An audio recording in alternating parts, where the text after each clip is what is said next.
I'll get it. He didn't get it for you?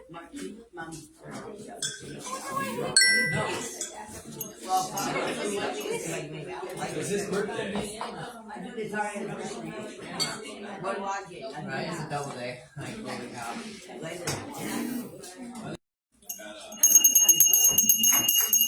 Alright, if I can get your attention, today's recipe is so super simple because we had a very busy day on Sunday and I'm still tired. So, because when you're a mom and you homeschool, you don't get a day off. And so, I'm going to show you how to make butternut squash. And it's so super, super simple. It's what you tried over there. I actually pureed it. Oh, I didn't even copy the recipes because my brain's not even working. But I have recipes. I'll make copies when we're done with the video, and then I'll give you copies. But it's so super simple that the one ingredient you need is a butternut squash. That's all you need. If you want to make it a little fancier, then I'll show you what I did to doctor it up a little bit for over there. But otherwise, it's just super simple. So, you get your butternut squash. You wash it real good. You don't have to use soap, but I just use a little bit of water and I scrub it and make sure the outside's clean. And then I go over to my sink, and this bad boy right here, I break it off like that. And I usually don't. I save that for Fred's chicken. Then you take your pan. I mean, this is really hard so far, right? And you can spray your pan if you want to. You can put parchment down if you want to. You can put aluminum foil down if you want to. It's totally up to you. Or if you have one of these types of pan that you don't have, you can use like a really hard scrubber on it. You don't have to worry about putting anything down. So, your squash just like that. Then you take your favorite knife and you just stab it a couple times. Oh, I love recipes like this. Where you can just stab it. But the reason why you're poking it or stabbing it, whatever you want to call it, is so that when it's heating, it's going to build up pressure, and you don't want this thing to explode in your oven, because then that's going to take you a long time to cook. Same reason why you poke potatoes. You don't want all that pressure to explode in your oven. So once it's like this, you're going to preheat your oven to 425, and you're just going to put it in the oven, like so. Fast forward, maybe an hour-ish, maybe an hour and 20, depending on how big your squash is. This one took about an hour. It's a little bit smaller than that one. That one's probably going to take about an hour and 20. So I just put it in there and I walked away. That's what it's going to look like when it's done. It's going to be all wrinkly, and it's just going to kind of look dead. But it's not dead because all the moisture and all the nutrients were packed in there, and it just cooked inside of it. So, once it's like this, you just cut it straight down the middle, like so, and open it up. And you got all this nice, beautiful, bright orange, full of beta-carotene, I can't even say that right now. Beta-carotene. Oh, yummy vitamins. I tell you, when you get tired, like your whole body feels, like your brain, everything. Okay, so once it's like this, then what you're gonna do is you're gonna scoop out all the seeds. So I'm scooping that part out right there. The seeds and like the stringiness.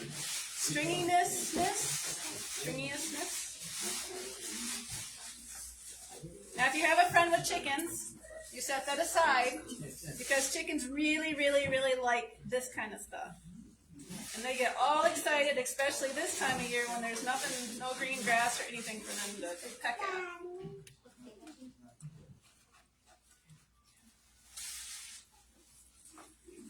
This is probably the most tedious part. Now, you want to make sure that when you bake it, before you do this part, just let it cool down a little bit.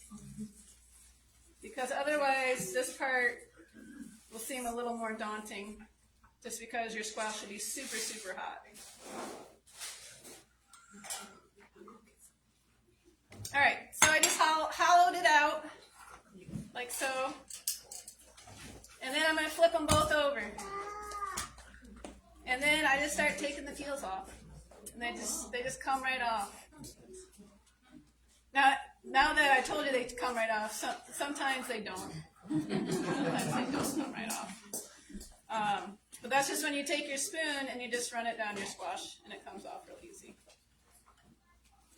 And I used to like peel my squash beforehand, and I'd bake it and do all these things. And I don't know if any of you have ever tried to peel a butternut squash. It's so hard, unless you have like one of those lethal peelers that look like a razor. They got like little teeth on them that if you nick yourself, you're in big trouble. I do have one of those, and they work great. But this is so much easier because you don't have to go through all that. I'm just taking off the little parts of skin. And honestly, because I washed this first and because I grew it, you could eat the skin if you wanted to. Like, the skin of it is not going to hurt you. But I'm taking it off just because. All right. And then I'm just going to, now you can mash this if you want to. I find that I like it smoother, so I just throw it in the food processor. And you can buy food processors cheap on, resale type places, because a lot of people, they buy them and then they use them a couple times and then they realize, oh, I don't use this as much and I'd rather have the cupboard space, and then they get rid of them cheap. One of my favorite food processors cost me $5, and when I went online to check the price of it, because I was like, oh, it's missing a part, let me see if I can get a new part. Well, the new part was $20. And the food processor knew it was like $89, so I thought I got a really good deal.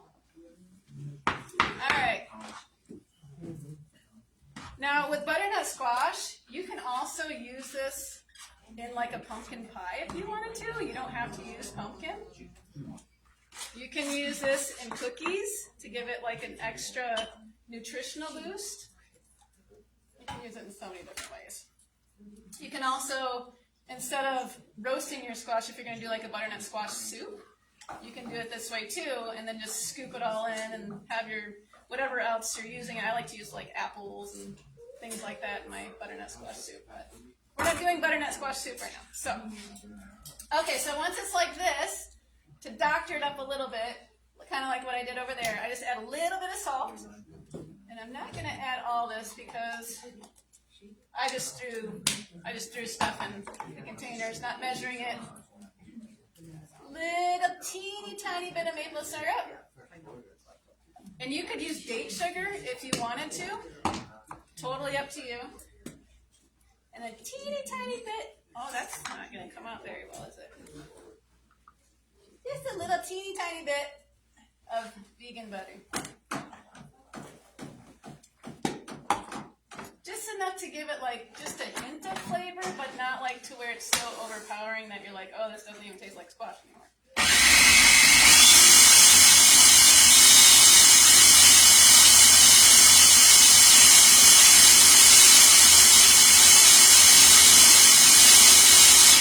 All right. Do you think you could use Super simple. avocado? Avocado. Instead of the vegan butter? It would give it a very interesting color.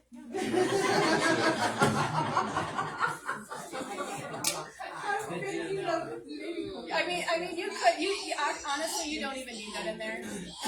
It just gives it like, because you could even just do like a couple drops of like butter flavoring, just to give it like that, because I don't know, growing up, like everything was loaded with butter and sugar and whatever, and so I love eating it plain, but I've noticed that if I add just a little bit of some familiar flavor that most people have, it goes faster than if I just left it plain. So I did see a thing, I haven't tried it yet, but it was a 2-ingredient pie, and it took squash and melted chocolate, which I would use melted carob, and then you process them together and then pour it in a pie crust, and then it firms up, and it's like a pumpkin chocolate pie. I know, I'm like, do I want to try it? Dare I go there? That could go either way.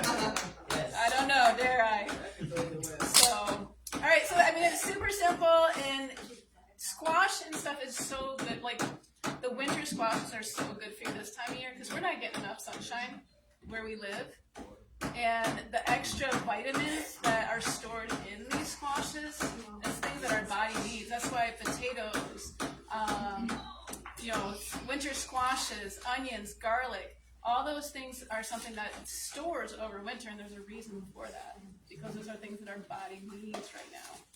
So I encourage you, go and get some squash. You can do different types of squash and roast them the same way. Get acorn squash and stab it a couple times, throw it in your oven. You can get other kinds of winter squash, stab them and throw them in your oven. That sounds really bad, but yes, they all work very well, and they're all very, very good for you. You can steam them too if you feel like chopping them, but sometimes that can get really dangerous because winter squash are hard. Any questions with butternut squash? No. All right. So I will make you. I'll go upstairs and make the copies, but they're going to be super, super simple because it's really just one ingredient.